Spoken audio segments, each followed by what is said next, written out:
The Yolo Causeway, westbound 80 backed up to Reed Avenue, and westbound 50 is backed up to Harbor as you approach the merge there. Don't you hate it when you wake up and realize you've missed breakfast by only a few minutes? At Jack's, breakfast has no limit. For only $4.50, you can make anytime breakfast time when you get two of the new breakfast bagels with freshly cracked eggs and melty American cheese on a toasted bagel. Traffic on the 10s every 10 minutes morning. Mark Nieto, KFBK News Radio, 93.1 FM, 1530 AM.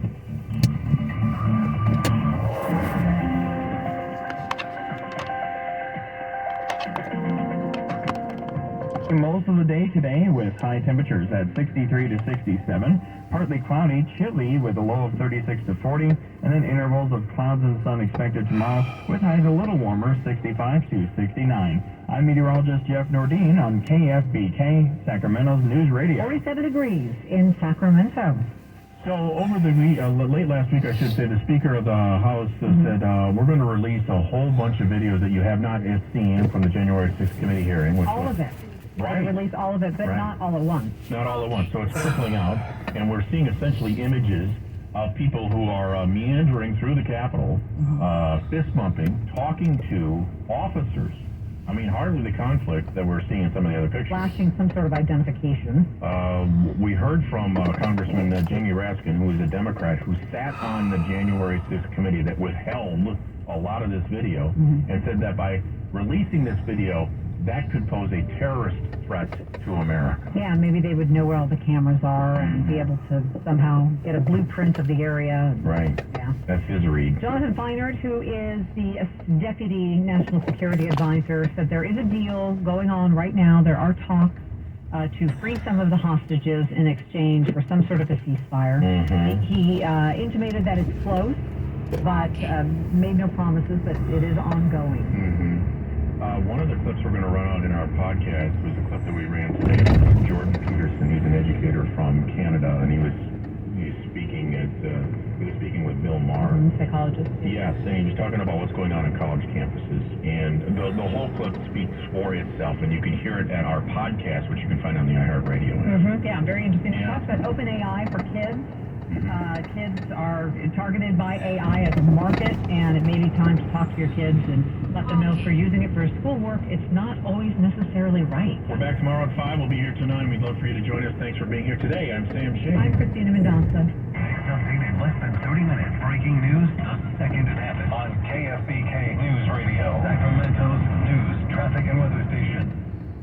Celebrate Thanksgiving by saving at Raley's in Bel Air. This week, Raley's Grade A Fresh Natural Turkey, raised with no antibiotics ever, is on sale for just 97 cents a pound, limit one. Save big on your Turkey Day feast, only at Raley's in Bel Air. Jerry and Kenny here from Bell Brothers. And if you've even thought of replacing your old, outdated, inefficient windows, now is the time to take action. Right now at Bell Brothers, when you buy one window, you'll get the second one for 30% off. That's right, buy one, get the second one 30% off. That's real savings, up to $6,000. You have to buy at least 4 windows to qualify, and you can't mix windows and doors. But beyond that, every second window is 30% off. For example, when you buy 10 windows, you will get 5 windows at 30% off. We also have 0% financing available for qualified buyers. To take advantage of our buy one, get one 30% off sale, call Bell Brothers now at 916-444-1234 or find us online at theNoSurpriseGuys.com.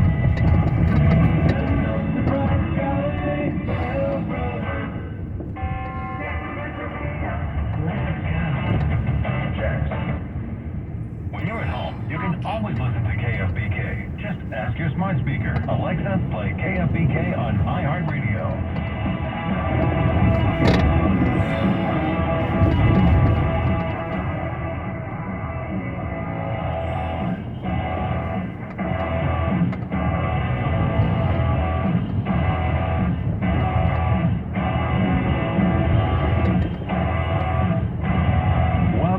Monday edition of Play and Buck kicks off right now, and man, we are in the Thanksgiving holiday week already.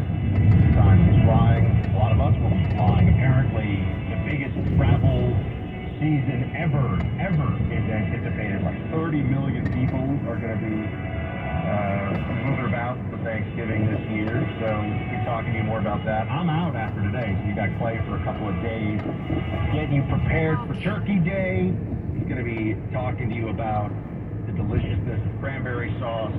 He will probably be defending some of the more idiosyncratic Thanksgiving sides of the South, including, what is it, the green bean casserole that you all like so much. That's always the one that I see. I made it clear that I'm very anti-green bean. So that's the one food that I think is always awful, no matter what. There are a lot of Tennesseans. I'm just going to say, whenever they put out that chart, there are a lot of Tennesseans disagree with you. In the Northeast, I live in Florida now, but formerly, everybody loved rolls. That's the big thing. We're big roll people in the Northeast. I think the biscuit and roll is maybe the greatest thing the South has given to America. So I'm even disputing what the guidelines are there. And I'm even going to say this. We're about to get into all the news, by the way, just to be clear. But I just we're ready for Thanksgiving. Yeah, but it's my last day before Thanksgiving. I'm already thinking about the Thanksgiving feast. I'm a big fan of when the cranberry sauce. Maybe it's accidental, maybe it's not, and you mix it a little bit with the gravy, and you get this kind of salty sweet. I don't know. It sounds weird, but it works on the plate. I'm just telling you. All right. It is a birthday today. You know, I have my brother Mason's birthday coming up, and I have it coming up in a few days. I have my little brother's birthday over the weekend, so happy birthday to Keith and to Mason coming up.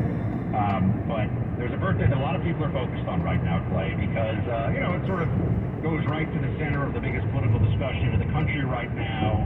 A lot of poll numbers out, a lot of discussion underway. Everyone keeps asking me. I've never had so many people weigh in on any of our steak bets, just to let you know.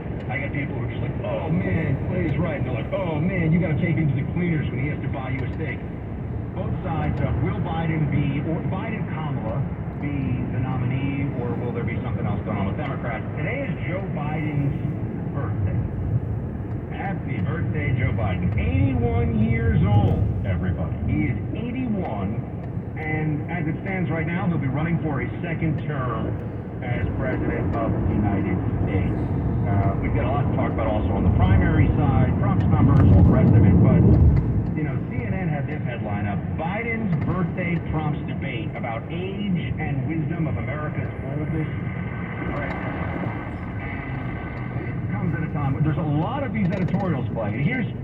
I got a couple of broad thoughts. I wanted to share this with you, and then I know you got some data to break down for us. I think that Democrats have realized, finally, like those who thought maybe there was something else that was going to happen, the window is now closed for there to be normal process to replace Joe Biden. That is basically gone now. The only things that could happen would be break the glass plans, because they don't have time to get a primary done. Democrats don't have time to do a normal process of replacement and running an election and all the rest of it. They can't get on the state ballot. With that in mind, Clay, the Trump numbers right now, what do you make versus Biden numbers?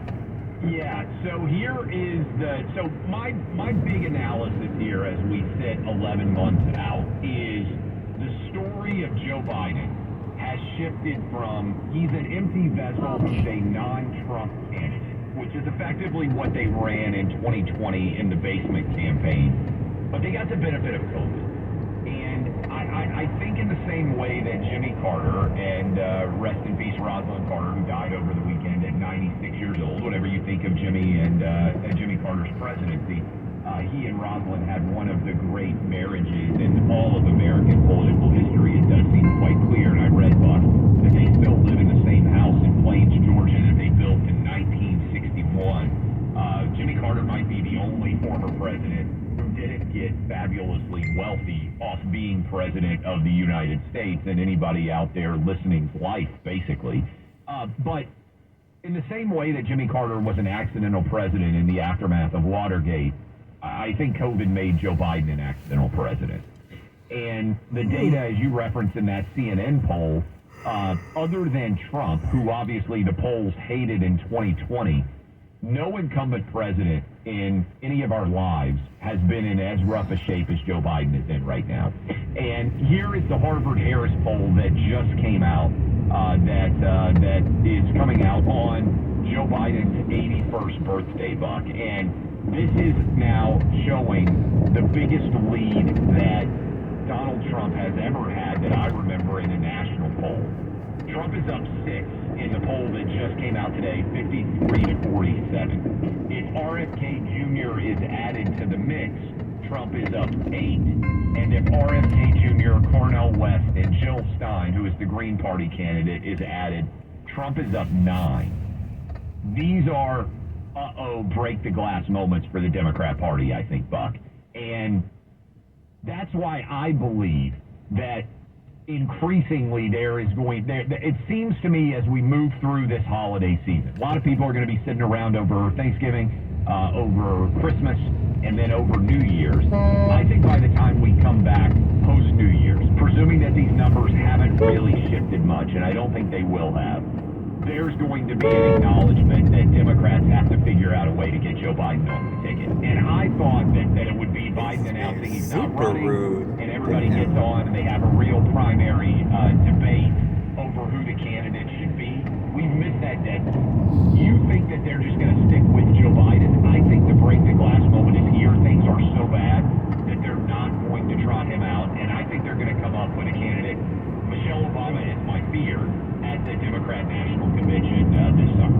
There's a lot going on here. It's funny because this is one where now I can see people, I played some tennis with a friend this weekend. This is the thing that everyone asks. This is the number one question, much more so than anything about the primary and Trump and DeSantis and all the rest. People say, is it going to be Biden? I have one brother, for example, who thinks it will be Biden, another who thinks it definitely won't be Biden. So I sit here and I'm like, okay, this is now the center of political gravity in the country, and this is what everyone's thinking about. Let me give you, first off, Ron DeSantis over the weekend. Now, you can obviously he's got his own feelings on this because he wants to be president and he wants to be the nominee for the Republicans. This is cut 3. Here's a case that he is. Let's be a little contrarian here for a second. Let's open up the possibility that there might be something we're not seeing. This is what Governor DeSantis of Florida says. Play 3. I wouldn't be running unless I thought that the Democrats would beat Trump if he were the nominee. They're going very easy on him right now. They're not saying much. The minute if he were to be the nominee, you're going to see scorched earth. You're going to see all the stuff brought up from the past, and the whole election will end up being a referendum on Donald Trump, and Biden will be able to hang out in the basement, and I think he'll be able to get away with it again. Look, the presidency is not a job for somebody that's pushing 80 years old. I just think that that's something that has been shown with Joe Biden. Father time is undefeated. Donald Trump is not exempt from any of that. Okay. Now, can we just put out, he's basically saying, yeah, Biden's too old, but to a lot of voters, not Trump people, obviously, but a lot of voters in the middle, they're going to say, well, basically, Trump is, as old. We can make the case, and we do, that he's much more with it and all the rest of it. But, Clay, I look at 2022 as a warning sign, where everything looked like how Democrats are going to get crushed. They're so, the polls look terrible for them. Inflation is the worst it's been in 40 years. 2022 was really disappointing. 2023, off-year election, pretty disappointing.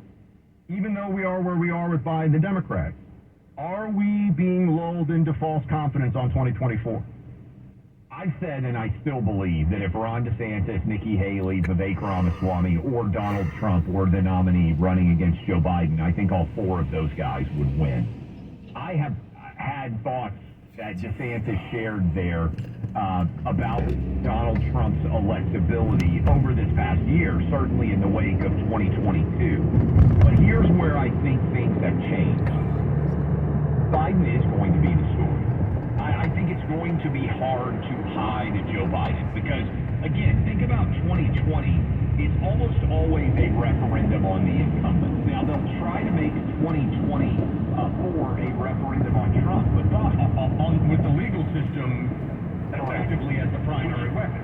Which is, by the way, why I also don't believe that they're going easy on Trump. Only in a Trump world could we say going easy on Trump is trying to put him in jail for the rest of his life and being underway. To be fair to what DeSantis was saying, I think he meant the media hasn't gone full end of democracy, fascism is upon us the way that they will. Also, the trials are going on. The trials aren't happening. I don't think it works. And I think it doesn't work because everybody's made up their mind about Trump. And I think what Trump is benefiting from, Buck, a lot of people want to go back to pre-COVID America. A lot of people right now, and this is why I think young people are actually supporting Trump too. If you go back and look at 2017, 2018, and 2019, January of 2020 is probably the strongest the United States has ever been in the history of our republic. When you look at the economy, when you look at the safety around the world, pre-COVID, it's hard to even comprehend how good our economy was. Inflation didn't exist. White, black, Asian, Hispanic, record employment, record wages. A lot of you out there, 2.5%, 3% mortgages instead of 7.5% or 8% where we're sitting right now. There wasn't a massive 20+% price increase on everything in the United States. We were at peace. I think a lot of people nostalgically now, Buck, are looking back and saying, yeah, you know, I didn't like some of the things that Trump did, but the controversies surrounding Trump seem small when we're basically in a world war. Here's what we can't leave out of it, though, right? I agree with you, and I've said this before. When I was doing radio solo in 2019, I would tell the audience, people like, stop, you sound like you're euphoric. I would say, guys, this is about as good as it's going to get for the country, so enjoy it. We're at peace. The economy is kicking butt. We've got a president who, you know, is trying to do the best he can for the country and not like the global community or, you know, the UN or whatever. And then obviously COVID hit. But since COVID hit, Clay, you know, you've had a few things.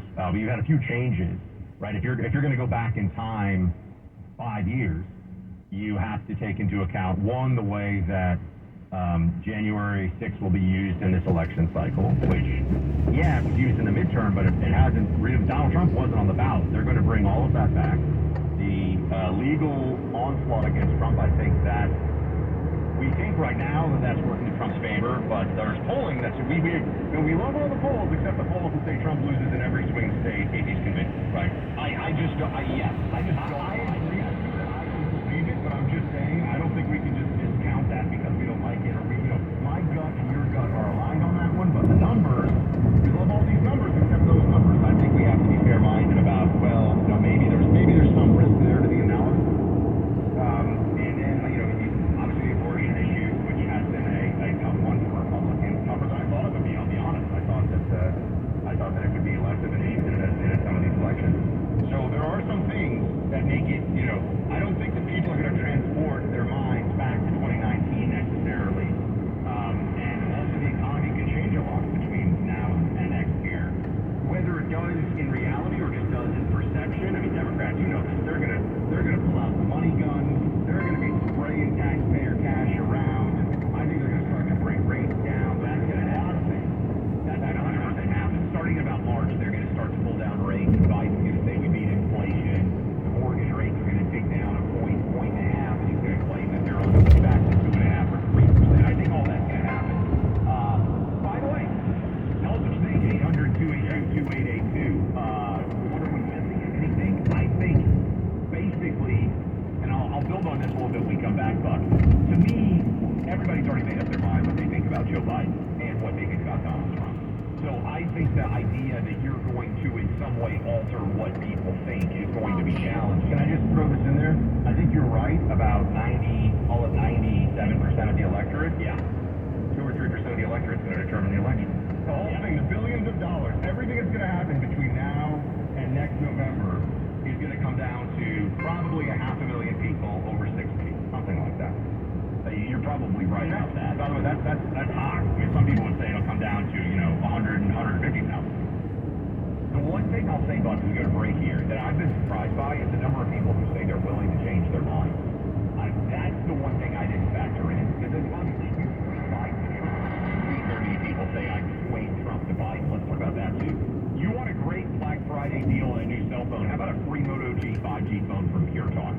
No trade-in necessary. Just sign up for Pure Talk's unlimited talk, unlimited text, and a 15-gig data plan for just $35 a month. Get the Moto G 5G phone for free. This week, great time to score the new phone because these phones will be gone by the end of the month. Upgrade for free with Pure Talk, 2-day battery life, a quad-pixel camera, and a whole lot more. Just dial #250, say the keywords, Play and Buck, to speak with